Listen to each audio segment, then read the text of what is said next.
My name is John Buffington. I'm the programmer for the Historical Society of Frankfurt. Tonight, we're going to talk about whatever happened to the Lenape. Actually, the Lenape didn't all go away.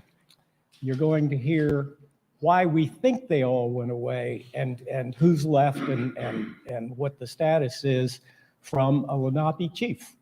Chief Adam Waterbear DePaul is going to explain what the general history of the Lenape was, and in particular, how they came to mostly be gone and the rest to be quiet for a while.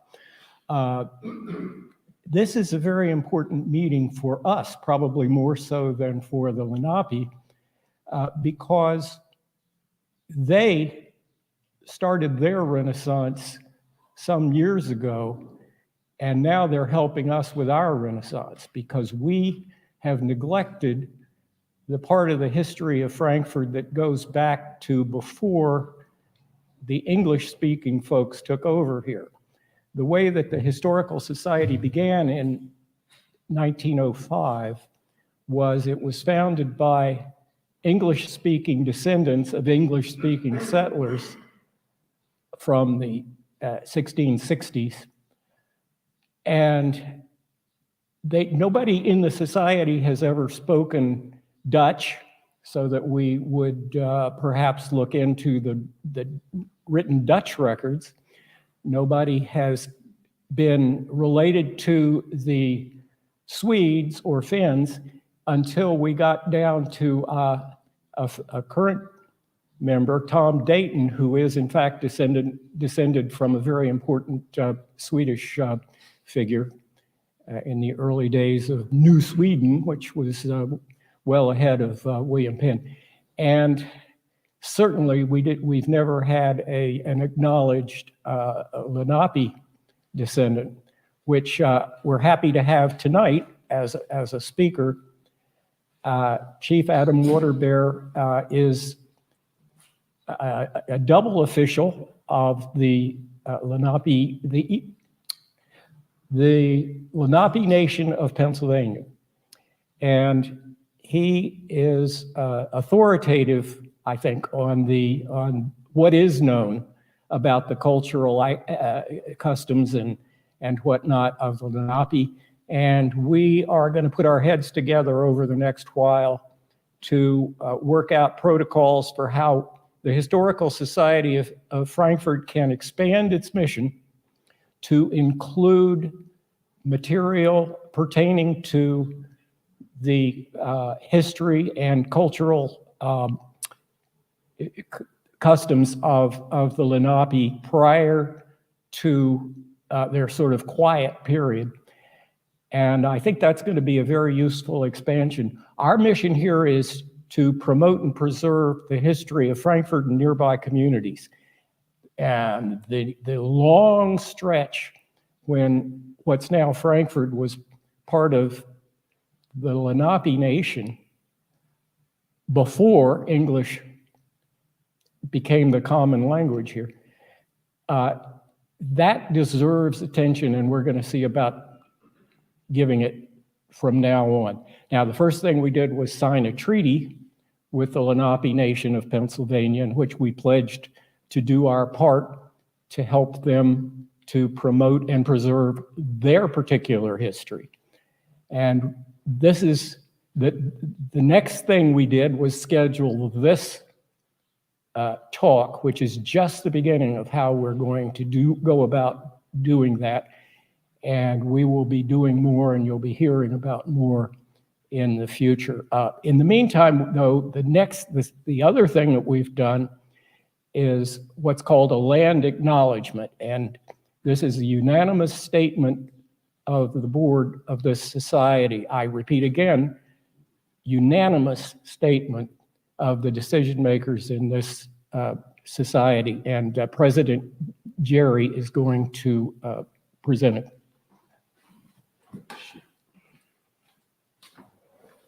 Thank you, John.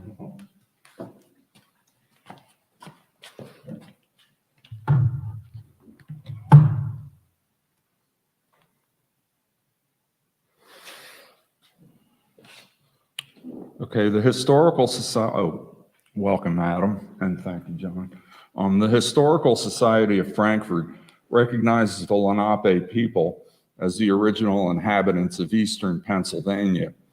We acknowledge the Lenape as the indigenous stewards of their historical homelands and as the spiritual keepers of the Lenape Sipu, which means Delaware River. And accordingly, HSF is firmly committed to actively supporting our Lenape brothers and sisters in whatever way we are able in helping to continue their cultural identity in the Philadelphia area. Thank you. Chief Adam Waterbear is a PhD student at the University of Pennsylvania. He has other academic credentials, and he has substantial Lenape credentials.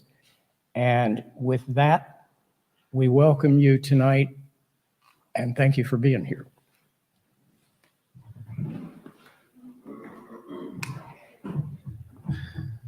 Wanishi, thank you.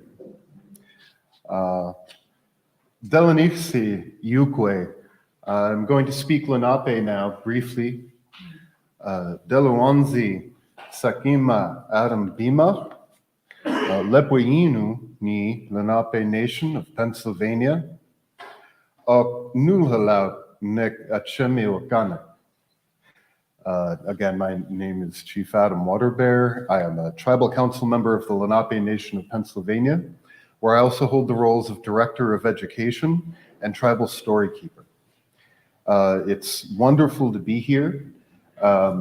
It's always wonderful to see one of our treaty signers.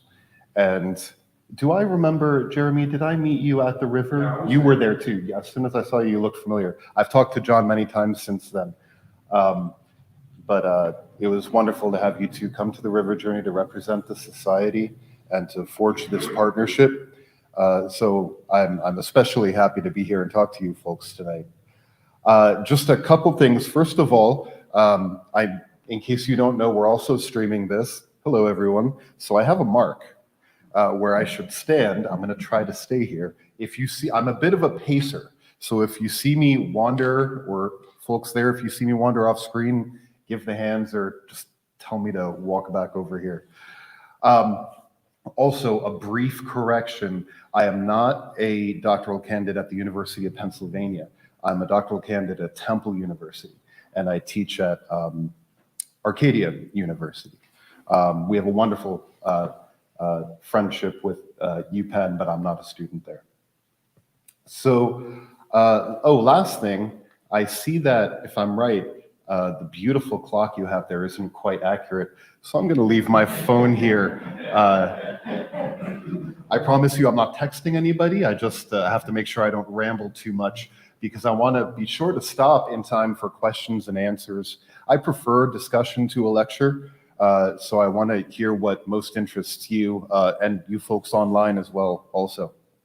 So I like to start with a brief introduction. Now, when I say brief, it's going to go on for a little while, but I'm covering tens of thousands of years of history in hopefully about 30 minutes.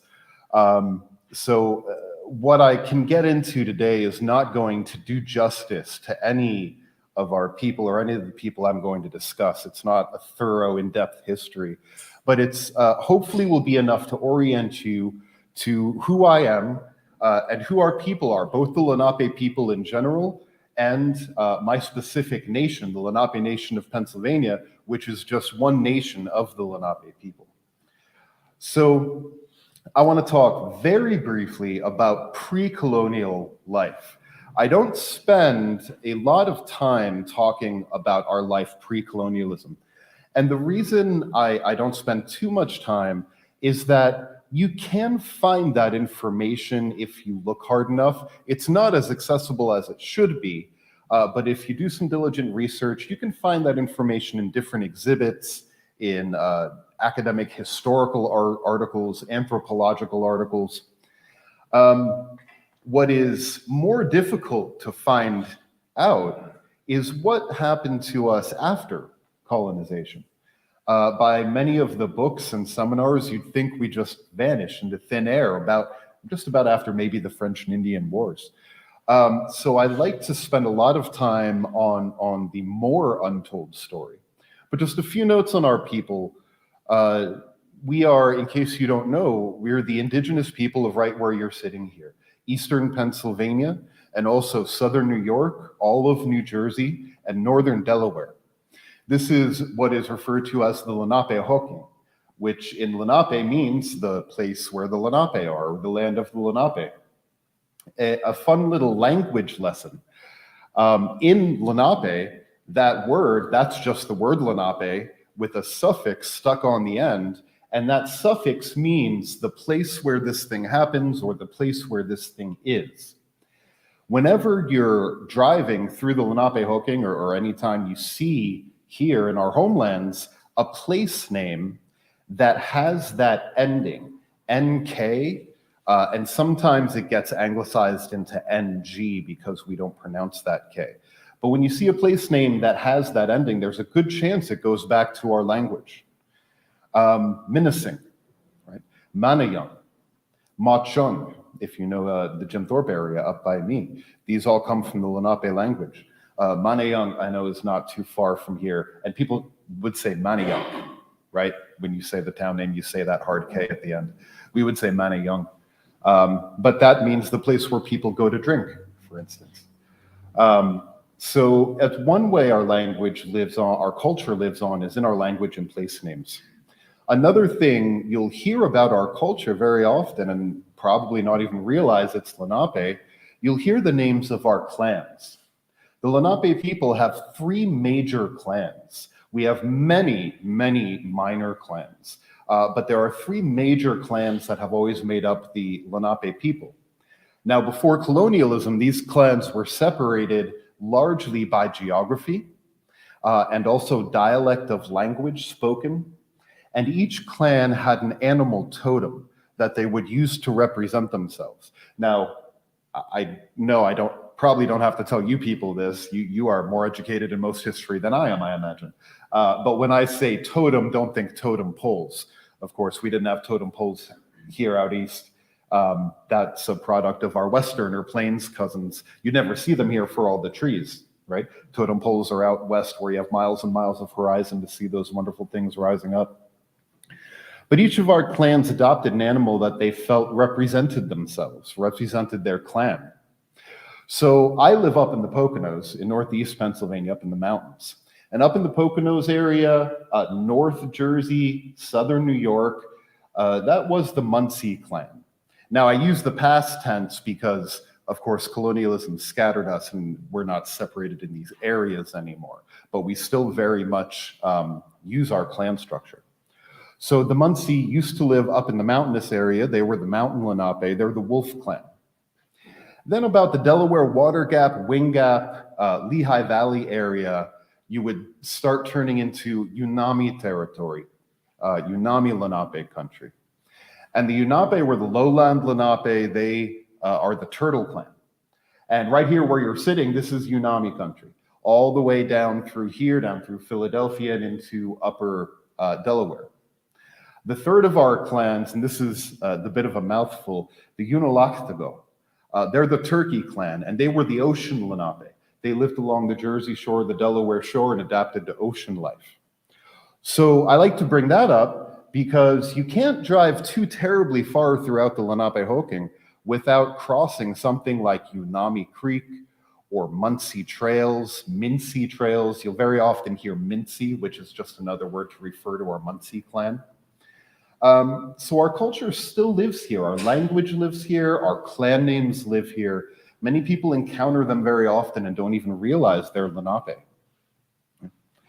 So now I want to zoom ahead tens of thousands of years and talk about contact, colonial contact. And I like to start this by talking about William Penn, because many people have heard that we had a good relationship with William Penn. And they ask about this. I get a lot of questions about this from my students especially. Is this true? We're learning now more than ever that when we hear things that sound a little too good to be true, we should stop and investigate that and see if it might be a little romanticized somewhere. But this is one thing that is true. Our people did have a relatively very good relationship with William Penn. Now, William Penn was not perfect. I have to say that point blank. If we examine him, if we examine his writings closely, especially from a contemporary lens with hundreds of years of hindsight, we can definitely find things to criticize and say he could have done this better or done that better. But in his time, for his time, certainly in comparison to the other colonial leaders of his time, William Penn really did go above and beyond in trying to establish friendly, respectful relationships with our people.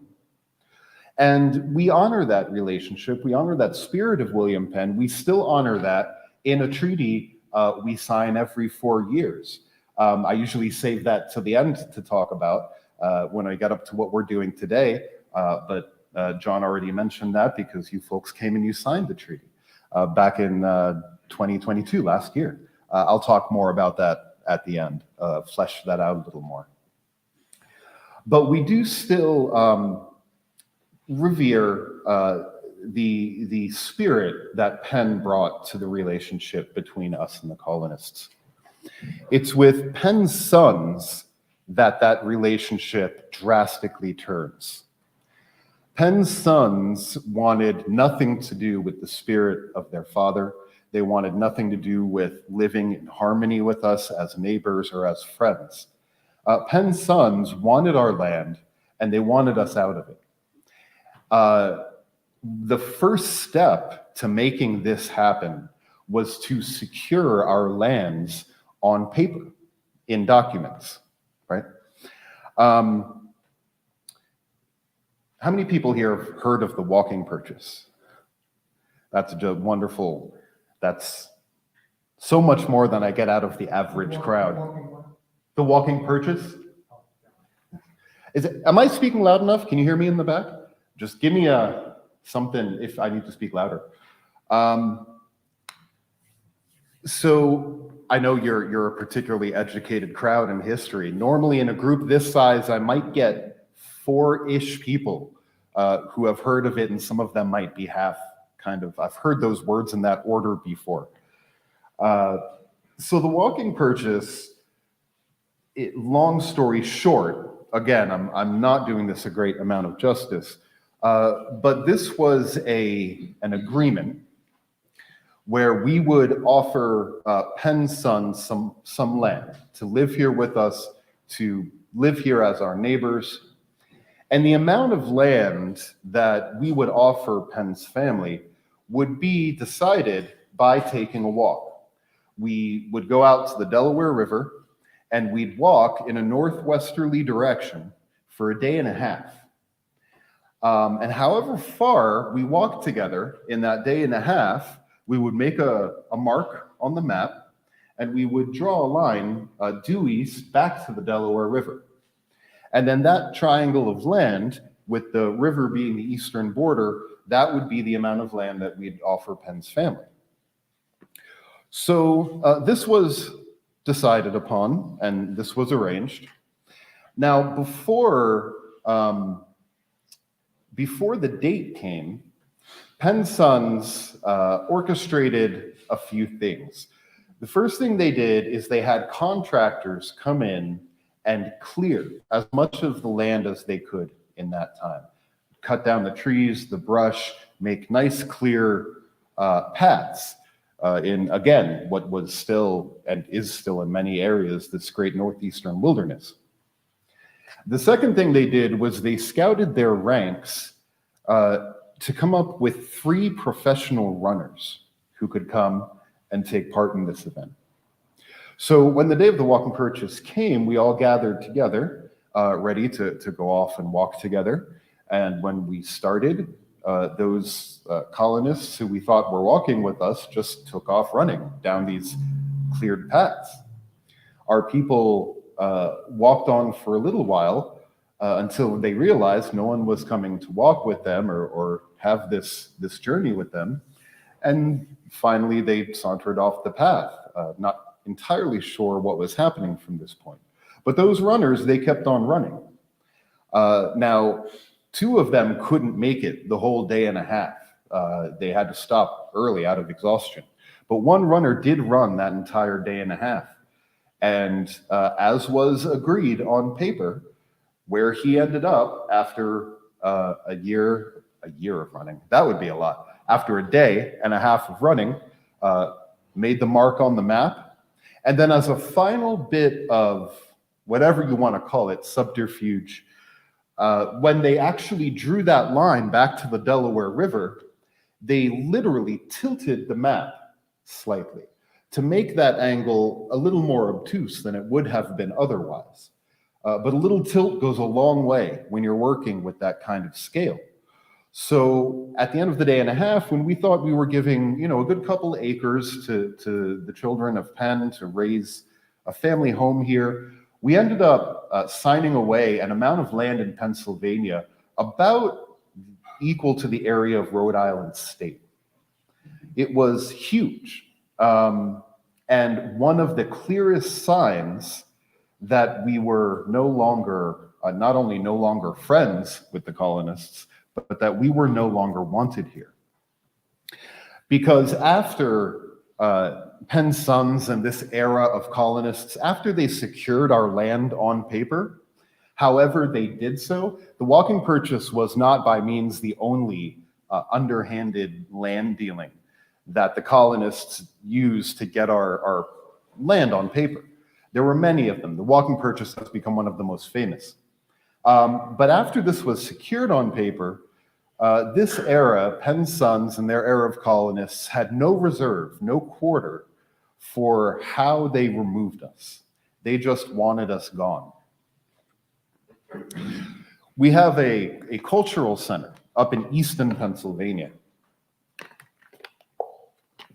And on the wall, blown up, floor to ceiling, we have a blown up facsimile of a 1700s Pennsylvania Gazette in which John Penn publicizes first column, first page, first column, the good real estate of the paper, prices that he will pay colonists if they bring in Lenape scalps or live Lenape people to be brought into slavery. And he breaks these prices down by age and gender. How much he'll pay for a Lenape man over 10 years old, a woman over 10, and how much he'll pay for a Lenape male child under 10 years old and a Lenape girl under 10 years old. So it becomes immediately evident to us not only that we are not friends with the colonists anymore, but that we are in danger. And it's at this point that our people, as a geographic entity, as a people who live all together in one area, become fractured. Many of the Lenape people leave the Lenape are forcibly removed, whether they are chased out through warfare, whether they see what's coming their way and they flee to protect their families and their societies.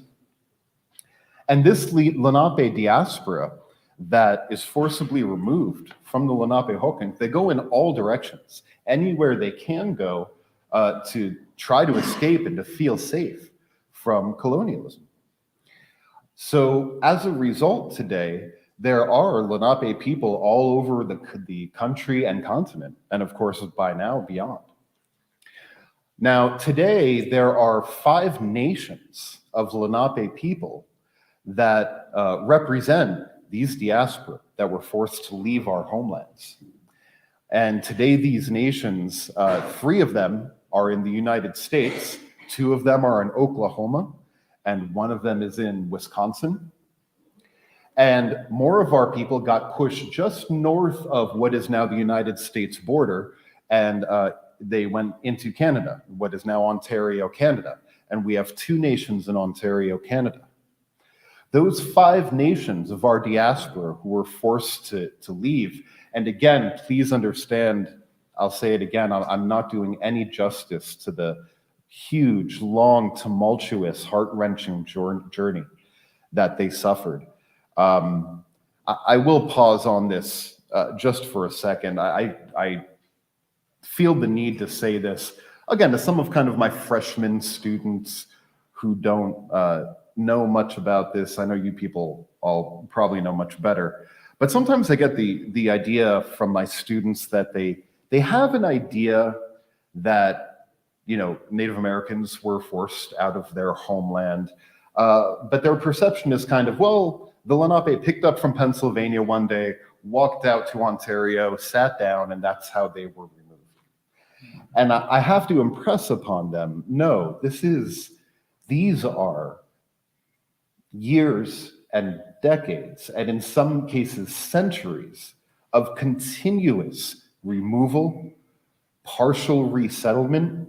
Our people would go to where they look around, they start to feel safe. Maybe they take refuge with another clan who was also fleeing colonialism, settle down, start to reestablish their communities, establish their roots until colonialism caught up with them, and they had to uproot everything again and chase them further.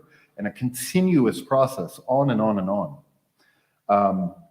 So these 5 nations of our diaspora who went through those long, terrible journeys away from their homeland, were forced on those journeys away from their homeland. They are today the 5 and the only 5 federally recognized nations of Lenape people today. If you're interested in the political details of what makes federal recognition, what makes state recognition, and how does that work, feel free to ask about it at the end. I'm happy to talk about that. So now that is very briefly, again, discussing our diaspora, the Lenape who were forced to leave. Meanwhile, many other of our people remained here, remained in the Lenapehoking. And there's a number of ways that could have happened. Some of our people broke into small groups and went into hiding. Many of our people, unfortunately, were brought in on John Penn's bounty, and others liked it, and other bounties like it, and they remained here as somebody's property. But the most numerous way that our people remained here was through marriages, relationships, intermarrying, marriages between Lenape women and colonial men. Always in that direction, those first marriages. Lenape men were not welcomed here to marry colonial women. That would have been an affront on a number of regards to most of the colonists. But colonial men seemed to take a rather strong liking to marrying Lenape women. And there's a number of reasons why that might have been. Some of them are cultural, different kind of culture, different views on married life and relationships that might have seemed interesting or somewhat exotic to the colonists. But probably the primary reason that our women were so attractive, because many of these men coming over the river, they were farmers. They were field workers. They were here to build a community.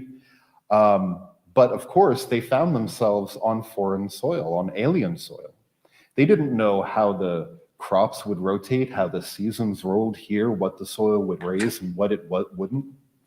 But our women were the masters of agriculture here.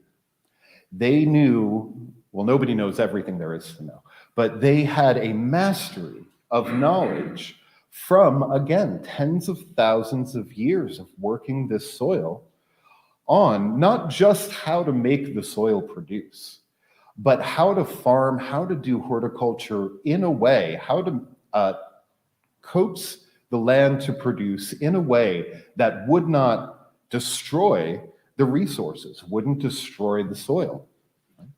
How many people have heard of the Three Sisters planting method? A few, great. The Three Sisters has become probably the most popular example of how our Lenape women had this mastery knowledge of the soil. And the Three Sisters is just a method of planting together beans, corn, and squash. But the way you plant them together, they make an almost self-sustaining, wonderful little relationship between the three crops. One, the corn provides a stalk for the beans to crawl up, so you don't have to build any additional structures. As one plant dies, it replaces nitrates in the soil for the others to use. The gourds and the squash work as ground cover. So there's a harmony in planting those three things together that minimize the resources that we have to use. Our women knew this, and the colonists are largely indebted to our women and their knowledge of horticulture for the way they were able to survive and thrive here, especially those first few years, if not those first few decades.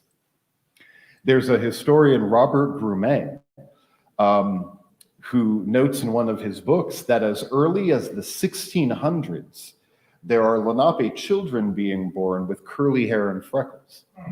To note how far back some of these marriages took place and how quickly we began building strong relationships with the colonists. Now, in these early marriages, in these early households, you would find households that were welcoming of Lenape culture in them. Some children were raised bilingual. They spoke Lenape and German, or Lenape and Swedish. Children might be able to have some Lenape toys that represented their culture. But as time goes on, and especially by the time we get up to the era of Penn's sons and the walking purchase, these examples become fewer, farther between, and eventually all but vanish. By the time we get up to the forced removals and the literal bounties on our heads, there is no welcome place in the public colonies for Lenape culture or Lenape people. Now, of course, by this time, there are Lenape families established here. But the caveat to remaining here, to not being forced out, driven out, is that if you were a Lenape person remaining here, you hid every aspect of your Lenape culture. You participated in colonial society as a member of the dominant culture. We couldn't speak our language in the colonies. We couldn't dress in our traditional dress. We certainly could not hold any religious ceremonies or spiritual gatherings. Our ways were considered heathen. And even down to details like census data. For the majority of time here, the census data had no category for Native Americans. There was a category called mulatto, into which they pushed pretty much every person that was non-white. And our people, if they could get away with it, would mark white. And sometimes on that census, the census taker would write under that mulatto in parentheses. That is one indicator that there's very likely a Lenape family in that history when you see that handwritten note under the white checkbox on census data. So to be Lenape here means at this point, and for the next hundreds of years, literal centuries, it means to be in hiding. This is what we often refer to as the hiding times. I think this is what John was referring to when he was talking about the quiet time, and I like that. I like that idea of a quiet time as well, because our culture, our ways, our people never left here, never died here. We kept our culture and language and ways going on largely through the oral tradition, passing down knowledge from grandchildren from grandparents to grandchildren, from parents to children. We were not big on writing things down. Our language was not a written language until the colonists came. It was actually the colonists who heard our language, devised a written system for it, and then taught us their writing system, largely for the purpose of bringing us into the church It was missionary efforts. Some of the oldest written documents in Lenape language are Bibles and sermons that the missionaries wrote and then distributed among our people. So we were not in the habit of writing things down, but of course by this time, many of us had been taught that system, had learned to read and write that system that they created. But still, very rarely are there records of our culture, of our ceremonies that were passed down, because you didn't want to get caught with that in your household. That would mean trouble even for the patriarch of the family. So our ways, our culture survived in secret, and we are indebted to hundreds of years of ancestors who refused to let that die, who insisted on keeping the Lenape fires burning here and keeping that culture passing down through the generations. Until very historically recently, really, our people have finally felt somewhat safe coming out and letting people know, hey, many of us are still here and have never left. And this is one more thing, and I don't mean to pick on my students. I love my students. But you know, freshman students, 18, 19, 20, they come in and there's a lot of kind of starry-eyedness that sometimes you have to pierce through. And so when I say historically recently, to impress this upon my younger students, because sometimes I get the feeling that they have this idea that, you know what, in this country, we know that, you know, sometime in the past there was like civil rights problems and things weren't always fair, but we solved all that. Like, that's ancient history, right? We're in a new age now. So I have to impress upon them what I mean by historically recently. So one thing I tell them is that we still have elders in our community who remember being taken from their families and put into the Indian boarding schools. Are we familiar with this? The Indian boarding school phenomenon. Very, not the right word to describe it, but without being too creative. These Indian schools have gotten kind of a lot of press in the last maybe 5-10 years. They've done some recent excavations. The Carlisle School has been in the news fairly often. School in Canada that did some excavations was uncovering the bodies of Lenape children who had died. So that's what I tell them. And of course, I explain to them, you know, these boarding schools, their mission, their moniker was kill the Indian, save the man. That was how they advertised themselves to the community. So our children were taken from our families, often by force or coercion, and trained the native out of them so that they could be returned to society as civilized human beings who could participate in the colonial society. This is still in our living memory. So I tell my students, this is your grandparents or maybe your great-grandparents. Right? So it's really historically recently that our people have felt somewhat safe, letting people know, hey, many of us are still here and have been carrying on our culture. Now, this is the lineage of my nation, the Lenape Nation of Pennsylvania. We are largely represented by those Lenape who remained here, the non-diaspora, and who went through our own tumultuous journey under forced assimilation and forced hiding in the colonized homelands. And our nation is not the only Lenape nation that represents these people. Just over the river in New Jersey, in North Jersey, you have the Ramapo Mountain Lenape, and in South Jersey here, you have the Nanticoke Lenni Lenape.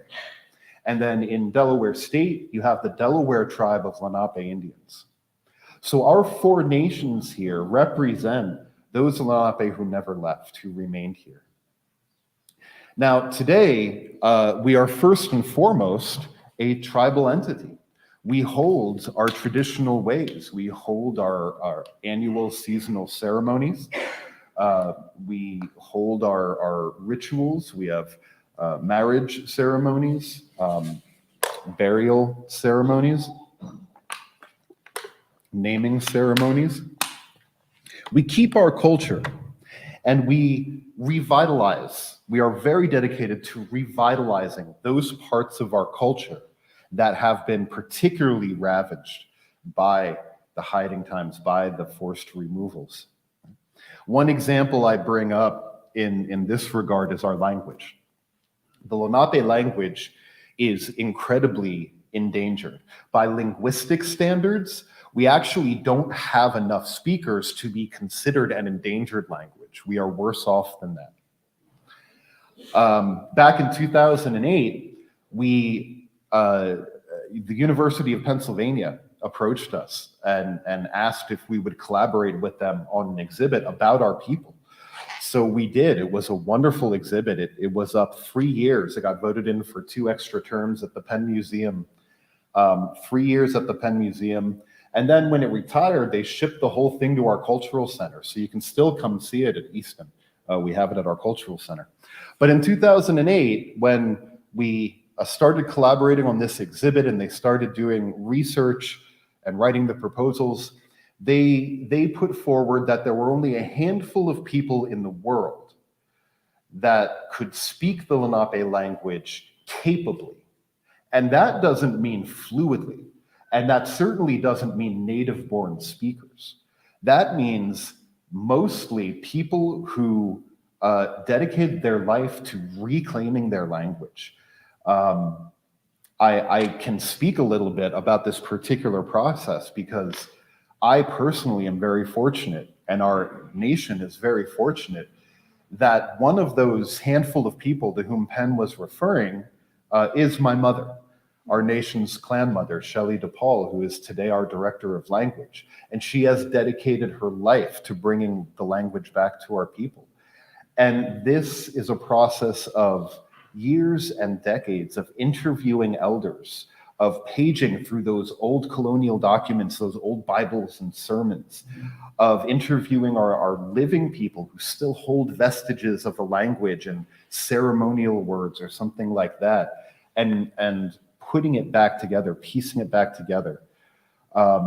There's a whole history of our language revitalization project, and feel free to ask about that if you're interested. We taught to our community. Clan Mother Shelley taught the language at Swarthmore College for a number of years.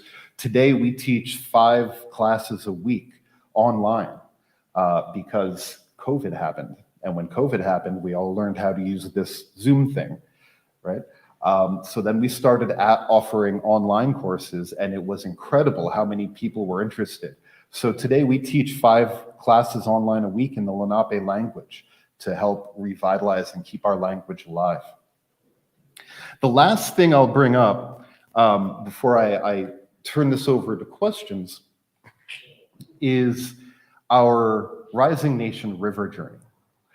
And the river journey and the signing of the Treaty of Renewed Friendship. And this is what John was talking about in the intro, and this is what John and Jeremy came out to meet us at our past journey and signed the treaty.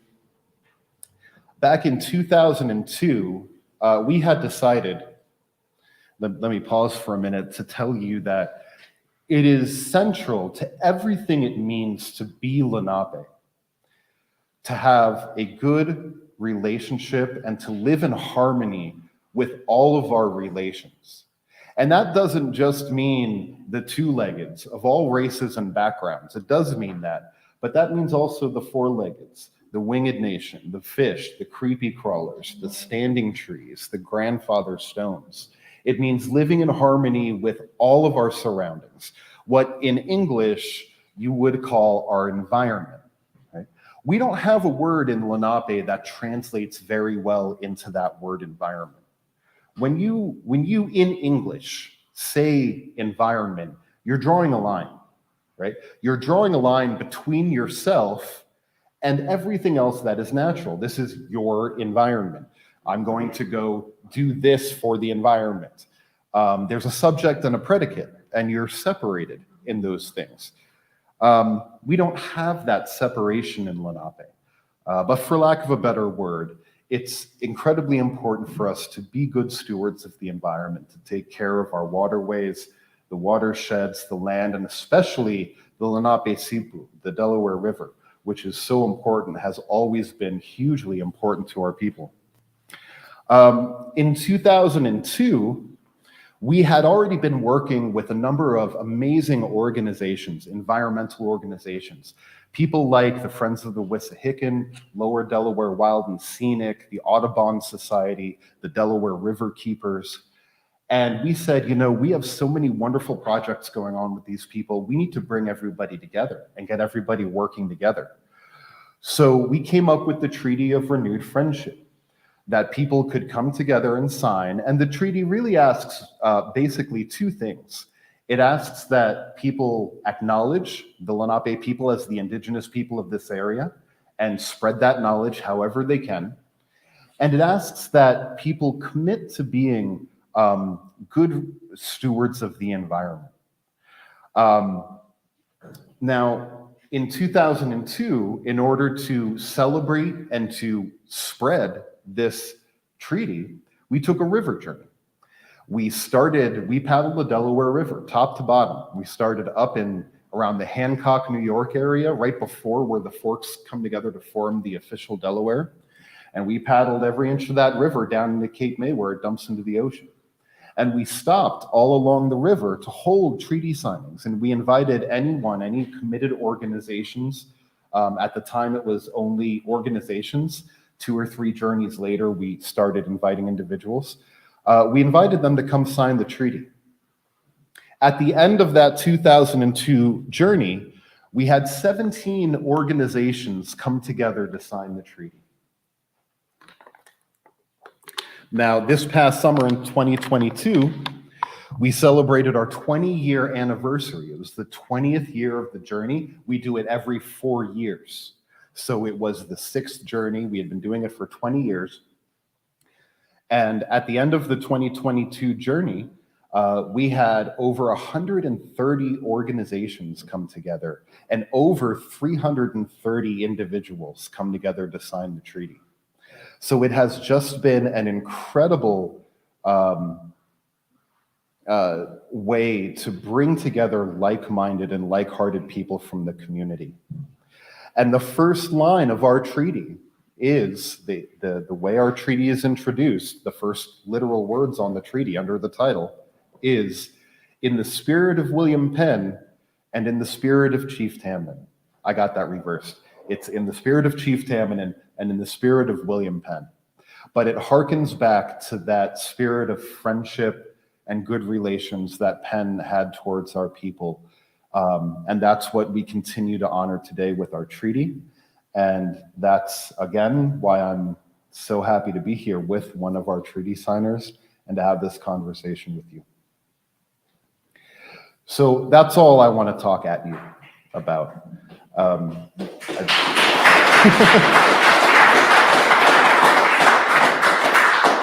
Please, the one other thing I'll bring up, and thank you so much, John, for your wonderful introduction. But one thing I will interject, I don't like to call myself authoritative on anything. I like to think I can give you some good information, so feel free to ask anything you like. I'll do my best. And if I don't have an answer for you, I'll find a way to get it to you. Wanishi, thank you. My job now is to make sure that my speaker remembers that we have to repeat the questions. If we get questions from the audience, we have to repeat them because we don't have a microphone in the audience, nor do we have a camera on the audience. So we'll make the best of that we can. Are there questions from the audience? Yes, Fred Moore. You mentioned naming ceremonies. How are your name, Waterbear? How are they arrived at? What age are they arrived at? That's a great question. He asked about our naming ceremonies. How do people get their names in Lenape? Is there a certain age? Is there a certain thing? And something you'll find out is that many Lenape people have multiple names, and they come around in different ways. Some names are given informally. Some names are nicknames.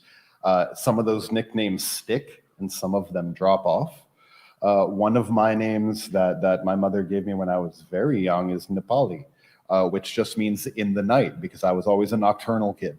I was up all night. So names can happen. People will often have several names, and they can be something your parents gave you informally. They can be something on your birth certificate. Some people, Lenape people, of course, give a Lenape name on birth certificate. That's your legal name. One way to get a name, there is also a more kind of ceremonial, a formal event, and that's what I was talking about when I said a naming ceremony. So, for instance, my name Waterbear, this was actually given to me relatively recently, maybe 3 or 4 years ago, by my chief, and he had decided that it was time. I had been a council member for a long time. I had been very invested in the nation. I think I was I wasn't chief of education. I did stuff. I was around. And he had decided it was time for me to have a name. So in this more formal way, it'll be considered by whoever's giving it to you, maybe all of council, maybe your chiefs or clan mothers. They'll present you with the name. And the exact protocol from here can vary.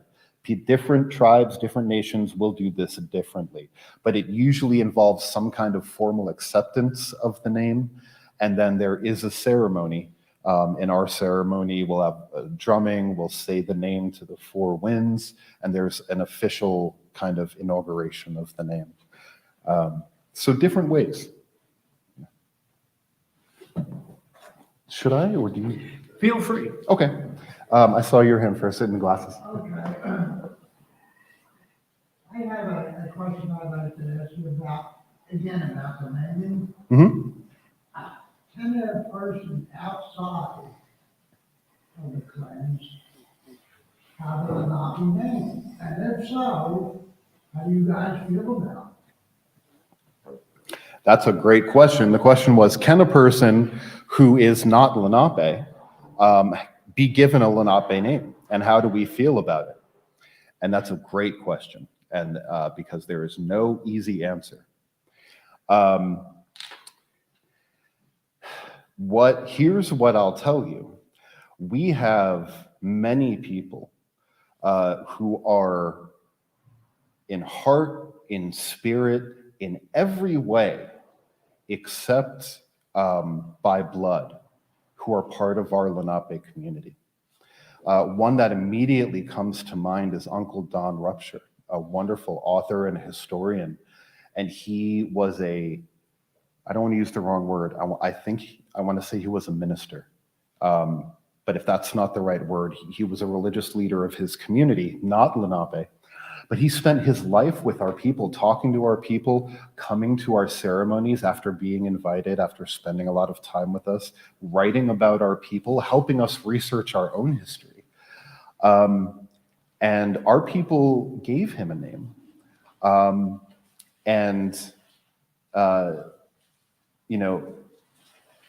Is that official? Is that in the Lenape legal documentation? Well, we don't have any of that. And historically, if you participated in our culture in a good way and spent time in our community, you were part of our community. It was colonialism, and largely, well, I won't go into all the different troubles that this country has faced, but it was the government that brought on the idea of blood quantum, and let's measure how much you are so we can include you or not include you in these different groups. So I cannot say if that's okay. It depends very much on the individual. I would feel comfortable saying as a blanket statement, it should not be done lightly. And there are many people who might say it should never be done. It doesn't matter if it is your wife. You should not give them a name in the Lenape language, and I would not push back on that. So that's someone you'll get different answers for from different nations and different people. Well, 30 orders an hour in Boy Scouts, are you familiar with that? Oh, yes. Repeat. Yes. They, in this area, it is unanimous. And when you take your vigil honor, Mm-hmm. we give you the Lenape name. Yes. And, you know, everybody, we know it's not official, it's a lodge name, but I was just wondering if you guys know about it, how do you feel about it? We know. Repeat. Yeah, the question is about the Boy Scouts and specifically the Order of the Arrow and their relationship and their use of our culture. And you had mentioned Lenape names, but many of the chapters also dress up in regalia. And the word I'll use is emulate our culture. Now, there's no blanket statement that I can give about that. And the reason I can't is because the individual chapters of the Boy Scouts and the Order of the Arrow are very different from each other, and they can vary greatly from how one to another does. There are some chapters that have done away with it completely. They are no longer doing that. There are some chapters who are very gung-ho about continuing that tradition. I'll tell you that we have a tribal council member who was Order of the Arrow. He is one of our elders now, but he was Order of the Arrow when he was young. And he goes out and consults with some of our local Order of the Arrow chapters on good ways to do things and how to avoid the wrong way to do things. And we have a wonderful relationship with some of our local scout groups. They actually sponsor us for 2 or 3 days on the river. They provide camping, they paddle with us, they provide food, and we help them with their badges and things. So I can tell you we have wonderful relationships with some local chapters who do things in the right way, who came to our nation and said, can you come and be part of this so we know we're not doing this in a bad way that's insulting?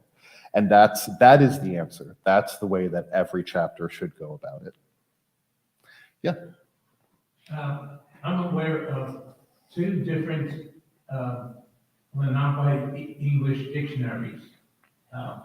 One is a fairly modern one. I believe it's from Ontario. It's a rather large volume, and it's 2-way. I think it's called Delaware English, English Delaware, from about 2000 or so. And then there's a very traditional Moravian dictionary from the 1880s, which is only Lenape English. Mm-hmm. And I tried to find English words in both of them to try to compare one to the other, and I found very few English words that were common. Of course, we know that the Moravians, being German, created a very Germanic dictionary, a very Germanic Lenape dictionary, and of course, that was the one used by the Order of the Arrow. And I was wondering, are you familiar with them, and which is closer to the true Lenape language? Okay. A little bit repeat. Yeah, so the question is about the Lenape language. You mentioned 2 existing dictionaries that you know of, the Canadian one coming out of Canada and the Moravian dictionary. And you're asking me which is the more, I want to use your exact words. I think you said which is closer To the true Lenape language. to the true Lenape language. Okay, so there's a couple things to unpack here. The first thing is I want to introduce you to a 3rd dictionary, which is right over there on the table.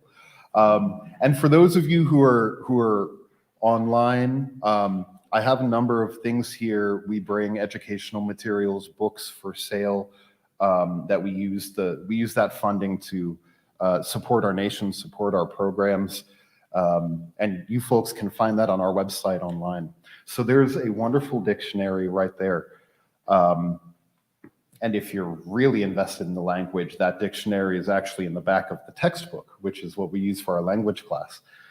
So what I'm going to say, first of all, as far as the true Lenape language, now I'm going to slide halfway out of my chief hat here and slightly into my academic hat.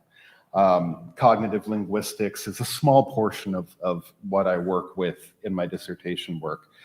And just that idea of the true Lenape language is troublesome because language grows, it evolves over time. A language never looks the same 10 years apart, right? Something else you have to consider, other than the natural organic evolution of a language, is that we had 3 major dialects of our language that went along with our clan: the Munsee dialect, the Unami dialect, and the Unalaktago dialect. Today, 2 of those dialects are still largely worked with. Our nation, as well as our southern New Jersey nation and our Oklahoma cousins, we all work mainly with the Unami dialect. The materials you'll see on the table, our language class, we teach the Unami dialect of our language. The dictionary coming out of Canada, our cousins in Canada and in Wisconsin and in North Jersey, they work primarily with the Munsee dialect. So you also have different dialects coming around. So all of these sources are valuable.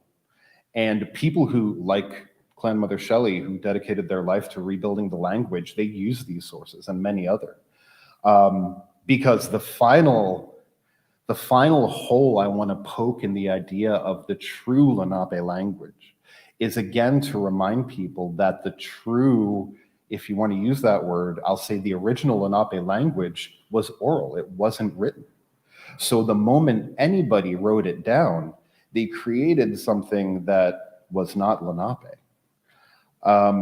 So they all have strengths and weaknesses. They have different writing systems, different spelling conventions. They're all valuable. The best thing to do, if you're really into it, if you're really into doing language research, is to cross-reference. Look through all of them. And if things don't disagree, understand that it doesn't necessarily mean something is wrong. It could be in a different dialect. Some words among our dialects look completely different. They are just completely different words. Some of them sound almost the same. Or they could be very different spelling conventions. So again, with the state of our language, you just really have to dig in and do a survey of your resources. Or perhaps instead of using the term true, I should have said authentic. Yeah, authentic, that what I think a lot of people in the linguistic world would worry that there's something of linguistic purism going on there. The idea of a essential point in a language's life that should be held up as the monolith, and all things compared to it that differ as something lesser. I understand your question, and I don't mean to criticize it, but I do like to bring up. Yeah, your answer is excellent. And like Fred, I'm most familiar with the Moravian dictionary, because that was the source of what is used in the order of the arrow, which I am also a long-time member. Ah, wonderful. Thank you for that. Yeah. You spoke in the end of the warm feelings and the stewardship of the treaty between the descendants of the colonists and the Lenape Nation to move forward. And at the same time, in 2002, this water basin here, Crop Creek, Tinicum, was declared a Superfund site. It's been 20 years, feet are being dragged. It's a good way to coalesce within that treaty to enforce the laws and clean that up. You can't fish there at all now. They were recommending you could eat fish out of there once a month. Now there's no fishing at all. Rather than spreading depleted uranium around the world, let's unsoil our own nest together. The law is already there. It's a Superfund site. The squeaky wheel gets the most noise. So the comment is that there's a site down here that is a Superfund site that is negatively affecting the environment and the river here. And addressing that would be a good way, you said, to uphold the treaty, to meet in that. Thank you for that. And we have Wonderful. I am privileged, I'm honored to be our nation's representative on the Council of the Lower Delaware Wild and Scenic, and also on the board of directors with the Friends of the Wissahickon, where we really are very active in those types of events, and they keep us very much aware of problems. We are always very thankful to hear more. So either through the website, or if you're here, we have cards over there with our contact info. Please let us know about those things: pipeline issues, fracking issues, anything that threatens our water. I recently went to 2 local township meetings to stand up against warehouses that are threatening to come in and do some real damage to up in the Poconos in my area. So we are not against development, we are not against progress, and we don't take action lightly. If things like this come to our attention, we'll think about it, we'll look at the research that's been done, we'll talk to our partners. But if we do determine that there are projects that are threatening the environment here, and those projects are unjustified, we very often will take action against that. So let us know. Yes, sir. I have a question that came in from the online group. Yeah. Regarding the original walking purchase, what were the beginning and endpoints of the journey? Remember how I said I never like to call myself the authority? Now, the ironic part of me not being able to name those few specific points, and I'm glad that question came through because I wanted to mention this and I forgot. If you are interested in the walking purchase, first of all, you can look it up. There's tons of documentation on it online. Back in 2000, I want to say 2019, don't quote me on the year, we held what we called the Walking Purchase Healing Journey. And we went out, we invited the public, we partnered with our good friends, the Bachman Players, who are a group of historians and historical reenactors. And we went out and we actually drove, we didn't make everybody walk, but we drove the full path of the walking purchase. And we stopped all along the way to hold ceremony and to hold educational programs to try to heal some of the emotions that had been still linger about that, and to educate the public about it. I want to say the eastern area to the Jim Thorpe area. But if you want the exact points, look that up. You can find that in an easy Google search. And recently, we actually had a documentary team come out and film the Walking Purchase Healing Journey that we held. And over the next few years, they developed the documentary, which just began making the circuit this year. It's already won some incredible awards. It's called Keepers of the Way. And as soon as it's done going through that independent film circuit, what do they call them? Festival, the festival circuit, it'll be available for the public. And there's more information about that on our website as well. Yeah. Yeah, I don't know if you have any recommendations. Let me give you an example. Canada had a Truth and Reconciliation Commission, and it's not going to fix everything, but Pennsylvania could have a similar commission. Similarly, certain states have either requirements for proponents not to discuss certain issues. If it's not already in Pennsylvania curriculum, you could say like the Carlisle Indian Industrial School, in high school level, should be taught, it's like a required class. So that's an example, 2 things they could do. I don't think they're doing, but if you have any other recommendations, it sounds like just be more aware of yourself and your environment and things like that. If you have any recommendations, please let us know. That's a wonderful question. The question is, what recommendations might I have for,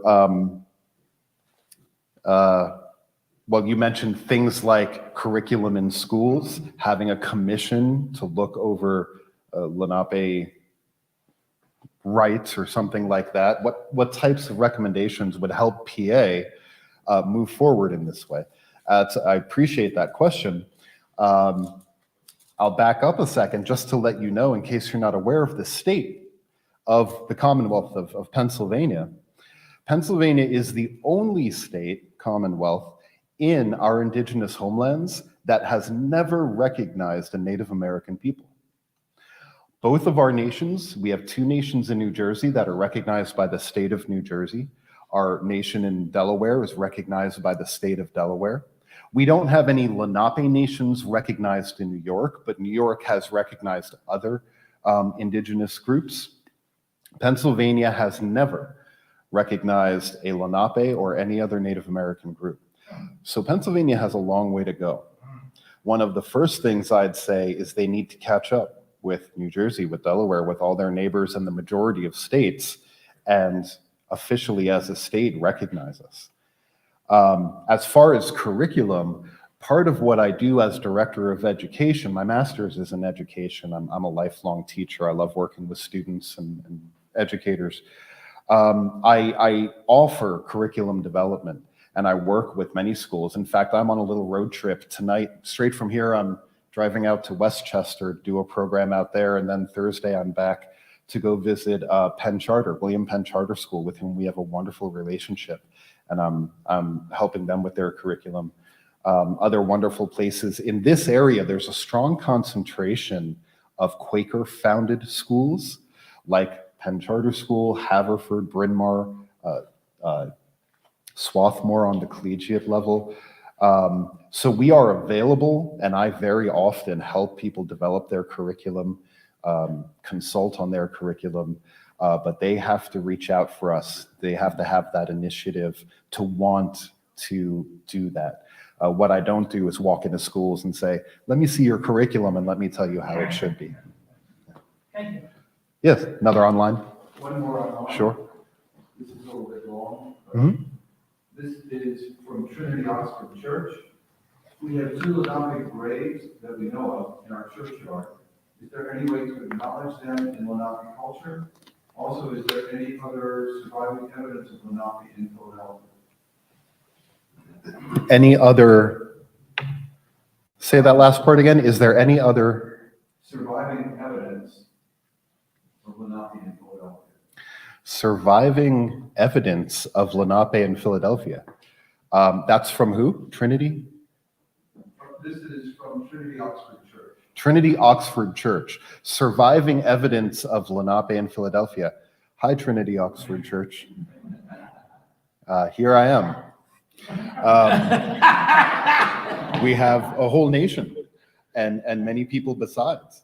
I really appreciate that question. I'm just lighthearted fun. But the really, I'll double down on that a little bit and say the best place to go for information of our people is to our people who are still here. Now, if what you're, do I need to repeat that, or do they read the, have they read that? The people online probably would be able to see it on the chat. Okay. Yeah, so as far as surviving evidence of our people in Pennsylvania, yes, there's our people in Philadelphia. I'm sorry, you asked in Philadelphia, not in Pennsylvania. There's our people in Philadelphia. There are many artifacts. We have so many artifacts at our cultural center. And by artifacts, I mean what you're probably accustomed to seeing in exhibits, projectile points, stone tools, things like that have survived the ages. There's not much compared to many other tribes. There are not many. I would say there's not a bulk of surviving Lenape artifacts, and some of the reasons for that is we used for many things. We used gourds. Gourds were our cookware, gourds were our drinkware. We used gourds for decorative and for many kind of tools, as long as it didn't need the sturdy stone. And we also tended to make things very light. We would use a lot of wood, bark, and things like that because we would move around. We weren't a nomadic tribe, but especially the Munsee clan up in the mountains, and down here somewhat, although we were a little more settled in the Unami clan, we would move around with the seasons and with the planting, with the horticultural structure. So we didn't have many big, heavy things to bring with us. One thing you can say is one of the things that colonized us was metal cookware. We were largely colonized by brass pots brought over the ocean.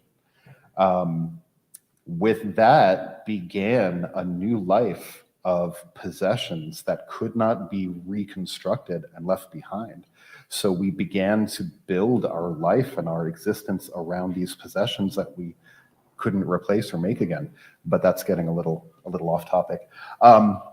So yes, that being said, and also the northeast soil up here is to archaeologists, our soil is notoriously acidic, and it eats away things where like the dry desert sands and plain sands tend to preserve them. So the answer is yes, we definitely have stonework and those kind of traditional evidence here. Archaeological evidence puts us here at least 14,000 years. But there's not as much of that surviving evidence as some other clans and some other climates have. Did you want to say anything about the question of acknowledging the Lenape graves in their churchyard?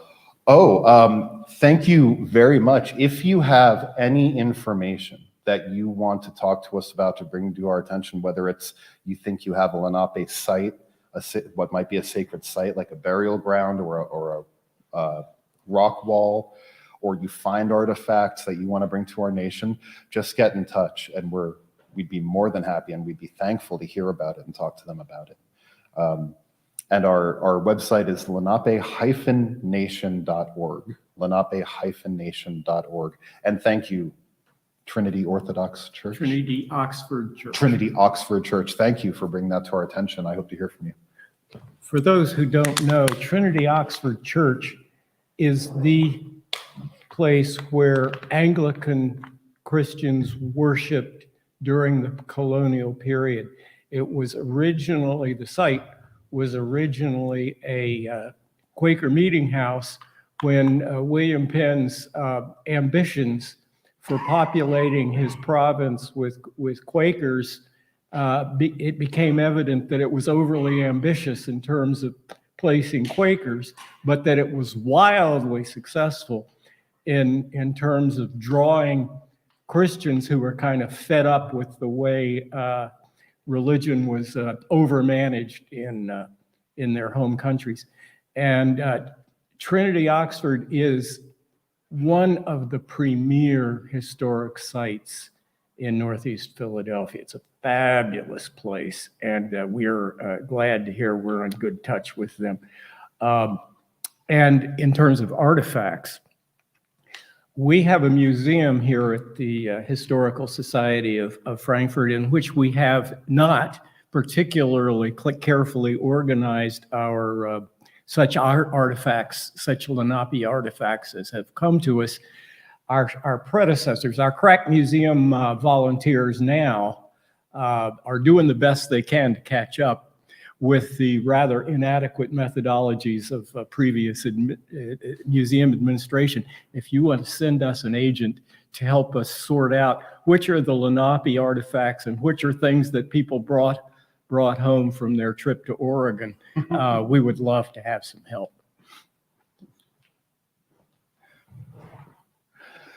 We do have a wonderful director of sacred sites who is one of our tribal council members who works with that. He looks at our sacred sites and he looks over stonework and other things that come in, and he gives his best advice. I am not the person who can look at a stone artifact and tell you this is this area and came from here. But yeah, get in touch if you're interested. We have people who do. Are there any first-time askers before I take second questions from people? Yeah. Yeah. Do the diaspora Lenape have their own reservations? Some do. Some, the question is, do our diaspora have reservations? Some do and some don't. It goes by tribe. Federal recognition is one of the things that invites them. Federal recognition does not guarantee a reservation. That's important to make clear. But federal recognition is what allows you to enter into that conversation and have that conversation. Would that be Oklahoma? Well, our federally recognized tribes in the US would be both tribes in Oklahoma and the Stockbridge-Munsee in Wisconsin. Yes. And also in Ontario, Canada. Yeah. Where in Easton is the Cultural Center? Where in Easton is the Cultural Center? It is at 169 Northampton Street in Easton, Pennsylvania. You can find that address on our website. It's also on the card we have there. Oh, I'll also let you know we have a flyer there for our powwow. Our annual powwow is in Jim Thorpe. It's always the second weekend of September, so feel free to grab one of those flyers. That'll be on our website for those of you who are online. And if you're familiar with Easton, we're in the bottom floor of the historic Bachman House. The building is operated, and the space was offered to us by the Historical and Genealogical Society of Easton after we consulted on one of their museum's Lenape exhibits. So we're very happy with that kind of bartering friendship agreement that we worked out with them rather than here's your monthly rent.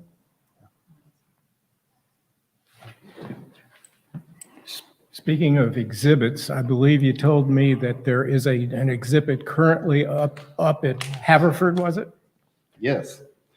Of the many, as the director of education, I work with over 30 colleges throughout the Lenape-Hoking, as far up as New York, and even down outside of the Lenape-Hoking, down to Virginia. One of our very strong collegiate partners in the area is Haverford College. They have just some wonderful initiatives there. We've partnered on many projects, and right now there is a Lenape exhibit that our nation put together. The exhibit actually started at Temple University in 2019. It was dormant for some of the COVID years, and then as soon as we all started doing things in public again, Haverford put resources and student power and interns and brought me on as a consultant to bring it to Haverford and really expand it. If you're interested in going to Haverford to see that exhibit, time is running out because this is its last month. Its term is finally up. You can find information about the exhibit on our website. There's actually a PDF catalog that you can download from Haverford's website about the exhibit, and that catalog is on the table here if anyone wants to flip through it. I want to stress that the Haverford College Library is very welcoming, and they would be delighted to see anybody who wants to walk in. And the libraries, the Haverford libraries, were just huge. I mean, they're the ones who showed the initial interest, who worked, who put a lot of the funding in. Many other departments there, the Center for Peace and Global Citizenship. And I'd be here another 5 minutes if I tried to name everyone. But since you bring up the libraries, I'm very thankful of the library folk over there for making that exhibit happen.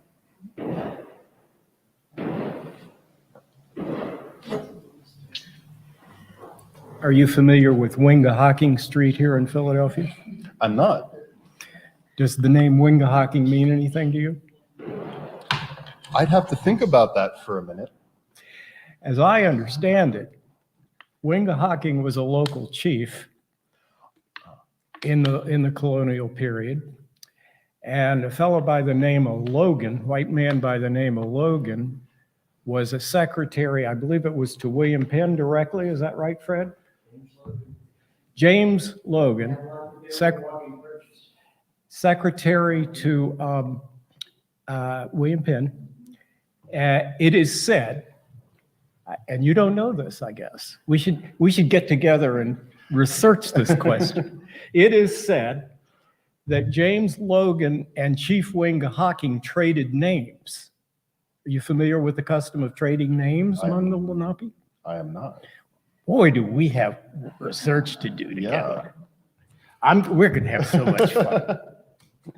Yeah, no, because I spend so much time in Philadelphia between all the colleges and just wonderful groups around here, a lot of people think I come from Philadelphia. I don't. I live up in the Poconos, and I'm not as familiar with some of the local Philly area information as I should be. But I'm curious about the etymology of that name. I'm already working through my gears to try to backward translate that. I'd love to talk about that as well. Oh, do So we have we'll work to discuss. do? Do Yeah. we have work to do?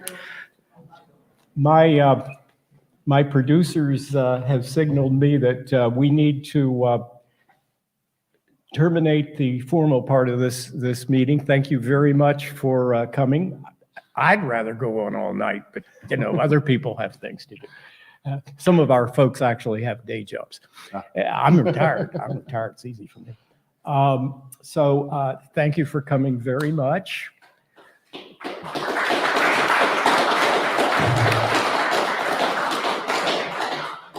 We take July and August off, they being, they're only going to get hotter in the future. And we come back in September, always the second Tuesday in September, 8 months a year, the clement months. And on the second Tuesday of the year of September, we will meet again at 7:30 again, and we hope everybody will come back. I hope that slot is vacant. We had a cancellation, and so I'm working on what I'm going to put in for the replacement. And I'm thinking that to follow you, I would love to bring in somebody associated with, since the Swedes have their own historical organization. I would love to bring in somebody from there that would be able to talk about the Swedish era in Frankfurt history back to back with what you just did, which, by the way, is a fabulous start to what's going to be our new collection of our newly organized, at least, collection of Lenape history. So with that, thank you for tuning in out there, and thank you for coming here. We will be serving refreshments. Now, see, you folks who are lazy and didn't come out, who are within striking distance, we are back to serving refreshments and gathering for a convivial session immediately after the program. So you should start coming back again, and we can fill this place up again as we used to do. People aren't used to post-pandemic. People aren't used to quite used to coming out yet. But we do it, and we want you to come too, and at least come see us online second Tuesday of September. Thank you and good night.